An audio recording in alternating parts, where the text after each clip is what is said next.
May sinabi po si Vice President Sara Duterte sa kanyang speech kanina na about dun sa confidential funds. She basically defended the confidential funds and she said na, and I quote, "We must remain vigilant and steadfast in our commitment to safeguarding our people and our nation."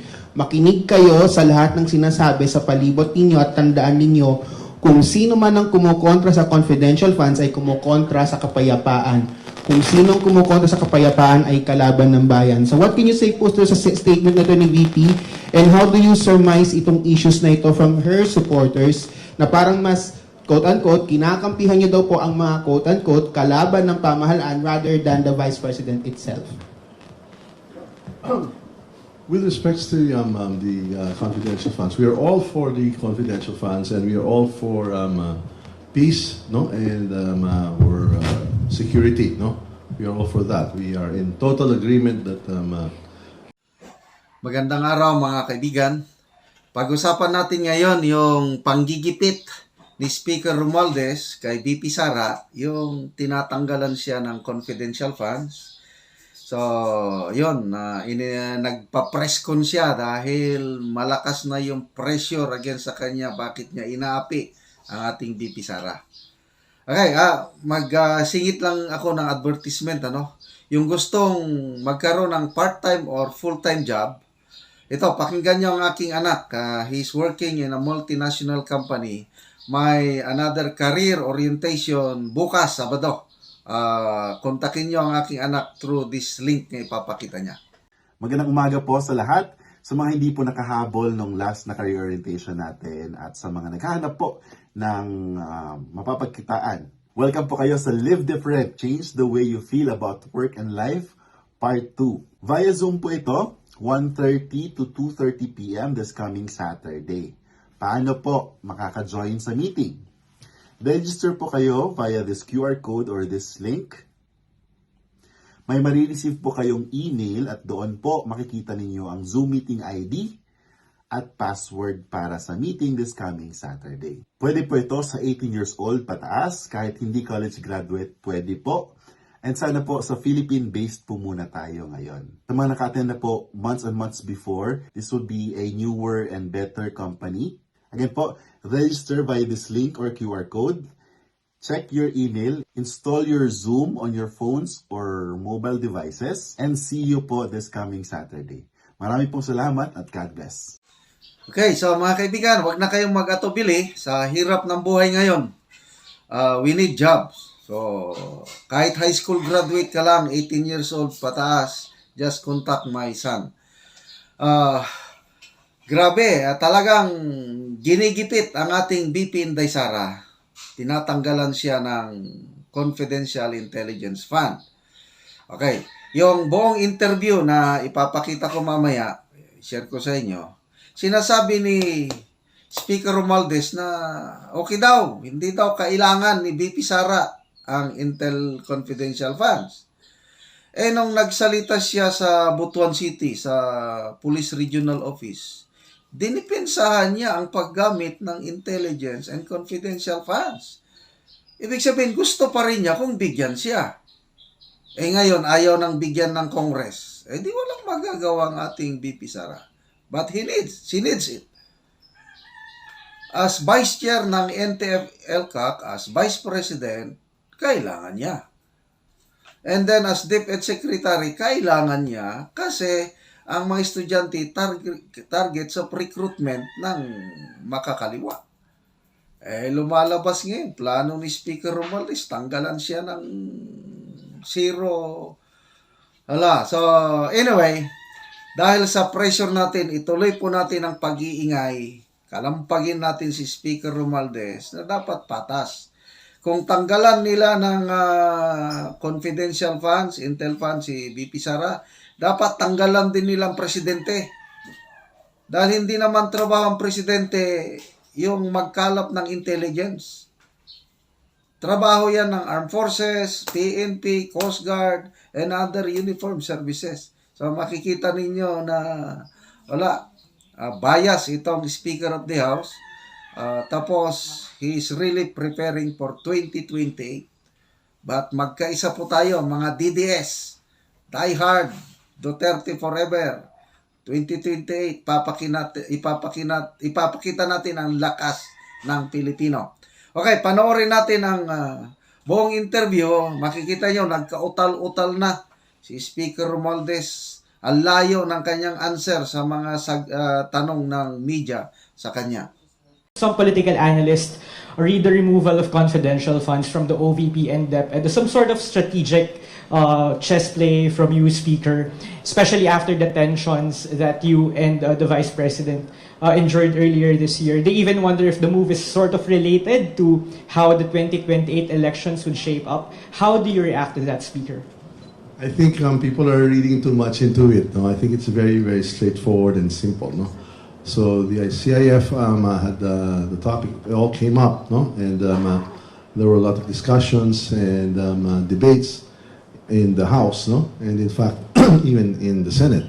So, borrowing the words of the Vice President, that even she says that she could live without it. And she would leave it to the sound discretion of the Congress for its proper disposition. Under the circumstances, we felt that it would best be realigned to the agencies and to the departments and into the areas where we have just mentioned that are a priority. Yes, thank you. So I think on your earlier, I think there's I think a bit too much speculation, and I think people are reading too much into that. It's nothing other than the fact that that's what we've seen, and as a natural progression of the budget hearings, the budget briefings, and the plenary discussions, just a natural progression, and we felt that it was the right thing to do, and even the Vice President said that if need be, she could live without it, and that it would be left to the sound discretion of the Congress, and it apparently is the right decision, because even now the Senate is following suit. And now we're even reviewing that perhaps the CIF of other civilian agencies have to be reviewed and should be properly scrutinized, and to see how they can be better deployed to the proper agencies, to like the departments like the DND, or agencies like the NSA, the NICA, or to agencies or like the Coast Guard when it comes to matters of the West Philippine Sea. May sinabi po si Vice President Sara Duterte sa kanyang speech kanina na about dun sa confidential funds. She basically defended the confidential funds, and she said na, and I quote,